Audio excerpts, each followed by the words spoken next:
আসসালামু আলাইকুম ওয়া রাহমাতুল্লাহি ওয়া বারাকাতুহু। হ্যালো ভিউয়ার্স, সিওর 12তম টিউটোরিয়ালে স্বাগতম। আজকে আমরা কন্টেন্ট গাইডলাইনস নিয়ে আলোচনা করব। হ্যাঁ, কন্টেন্ট গাইডলাইনগুলো যদিও পেছনে আলোচনা করা হয়েছিল। একটা কন্টেন্ট গাইডলাইনের জন্য সাকসেসের জন্য আপনাকে যে বিষয়টা যে কন্টেন্টগুলো ক্রিয়েট করবেন সেই জন্য আপনাকে কী কী প্রসেসিং বা কোন ইনস্ট্রাকশনগুলো বা বেস্ট কন্টেন্ট ক্রিয়েটের জন্য কিছু প্রসেসিং নিয়ে আলোচনা করবো যাতে আপনাদের এগুলো হেল্পফুল হয়। সো এটা শুধুমাত্র সিওর ক্ষেত্রে না, বাট অলসো এটা ভিজিটর্সদের জন্য যেমন ঠিক তেমনি সার্চ ইঞ্জিনের জন্য এটা খুবই ইম্পর্টেন্ট। এই কন্টেন্ট গাইডলাইনটার জন্য আপনি যে কন্টেন্ট ক্রিয়েট করতেছেন সেটা আসলে শুধু সিওর জন্য না, গুগলের জন্য এবং ভিজিটরের জন্য, উভয়ের জন্য।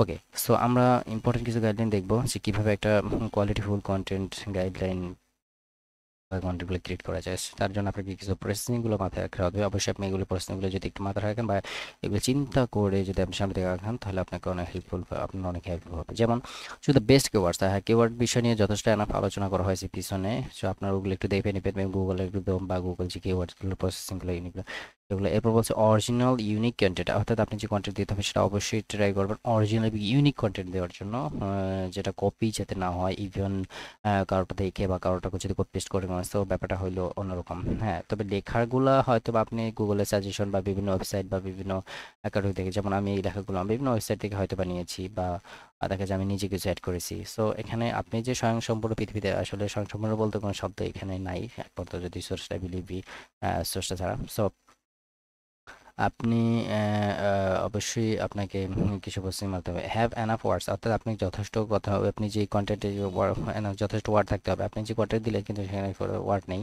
অপটিমাইজ কিওয়ার্ড ডেন্সিটি, অর্থাৎ আপনাকে ওয়ার্ডের ডেন্সিটি হতে হবে অপটিমাইজ ওয়ার্ডগুলাই। শর্ট প্যারাগ্রাফস, আপনি যে ওয়ার্ডগুলো দিবেন বা যে কন্টেন্টগুলো ক্রিয়েট করবেন সেগুলো অবশ্যই একটু শর্ট টাইপের এবং প্যারাগ্রাফ টাইপ দিলে হয় একটু ভালো হয়। বা আপনি চাইলে আরও বুলেট বা নাম্বারিং সিস্টেম আছে যেগুলো আমরা জানি যে যদি আমি একটু দেখাই, হ্যাঁ, যেমন এখানে এই যে দেখতেছেন এই যে এগুলা এখানে এই সংখ্যাগুলো আমি যে বুলেট নাম্বারিং গুলো দেখতেছেন এগুলো ইউজ করতে পারেন। রিলেভেন্ট লিঙ্কিং, যা আপনার ওই রিলেটেড কিছু লিঙ্কস এটার সাথে অ্যাড করে দিবেন।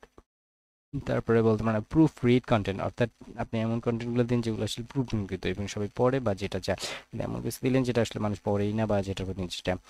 সো এই রিলেটেড কন্টেন্টগুলো ক্রিয়েট করতে পারেন এবং ওই কন্টেন্টগুলো মানুষ ফোকাস করবে। Content optimizationটা কি? Content optimization is a process of making your web pages more appealing to search engine. বুঝাইছে যে কন্টেন্ট অপটিমাইজেশনটা হয়েছে যেটা আপনার ওয়েবসাইটটাকে অ্যাপেলিং করবে to search engine and users.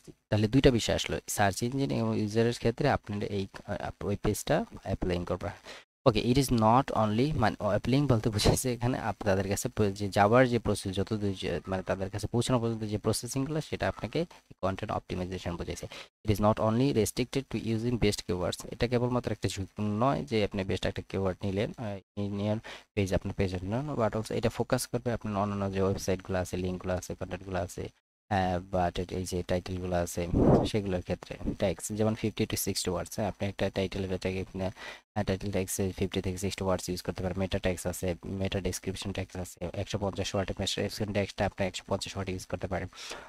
আপনার তাছাড়া কন্টেন্টগুলো অপটিমাইজ করার জন্য ফাইন্ড আউট করতে পারেন ইন্ডেক্সগুলা বা আপনার যে ওয়েবসাইটগুলো যে আছে এগুলো শো আপ করতে পারেন ওয়েবসাইটগুলোর জন্য in the initial page of search results.